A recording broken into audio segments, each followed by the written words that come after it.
Have you ever noticed how a lot of stories kind of feel the same, even when they're totally new? Well, today, we're going to crack a secret code that writers and filmmakers have been using forever to make the stories we love. You know that feeling, right? You're watching a new movie, maybe reading a book, and you think to yourself, wait a minute, I've seen this before. You kind of know what's going to happen, or the characters just feel super familiar. Well, that feeling is not an accident. It's all part of the plan.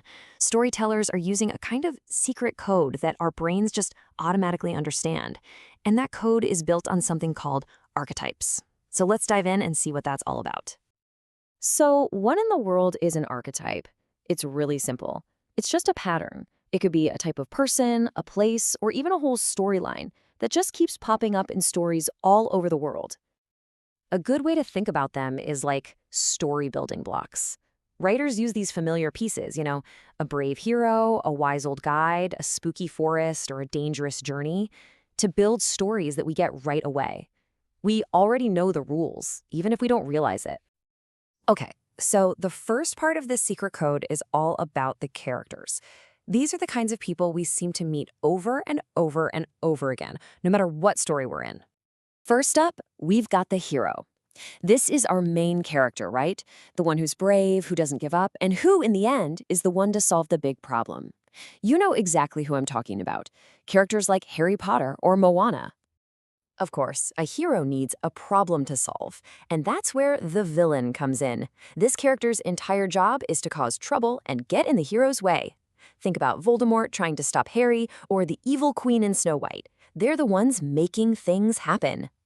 But the hero hardly ever has to do it all by themselves. They almost always have a mentor. This is that wise, older character who gives them advice and helps them out when things get tough. Dumbledore is the perfect mentor for Harry, just like Gandalf is for the characters in The Lord of the Rings.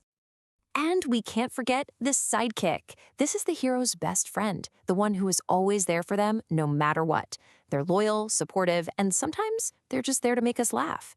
I mean, think about Samwise Gamgee or Donkey from Shrek. A hero needs a good friend. All right, so we've met the people that show up all the time. Now let's talk about the places they go and the things they do. Because the settings and the journeys in our favorite stories, they follow these patterns too. For instance, the forest. Whenever a character goes into a dark, spooky forest in a story, you just know something big is about to happen. It's a place for mystery, for danger, and it's often where a character has to change in some important way. And then there's the castle. This one can actually mean a couple of different things. Sometimes it's a place of power and safety, like a king's home. But other times, it can be a place where a character feels totally trapped, almost like a prison. Now let's look at the story patterns. One of the biggest, most famous ones is the quest. This is pretty much any story where the hero has to go on a long trip to find something or to achieve a really important goal. The whole point of the story is the journey. Another one you've definitely seen is the rags to riches story. You know this one. A character starts out with nothing, they have to face a bunch of tough challenges, and by the end, they become super successful or important. So we see these same characters, these same places, and these same plots again and again. But why? Why do writers keep using the same secret code? Well, the reasons are actually really simple, but also really smart. First, these patterns are like a shortcut for our brains. We recognize them right away, so the story instantly feels familiar and important. They also help writers talk about huge ideas, like courage or what it means to be a good friend, in a way that we can all connect with. So here's the cool part. Now you know the code. You've cracked it. The next time you watch a movie or pick up a book, try to be a story detective. Look for these building blocks. Spot the hero, find the mentor, and see if they're on a quest. You're going to start seeing this code absolutely everywhere, and it'll make watching and reading stories even more fun.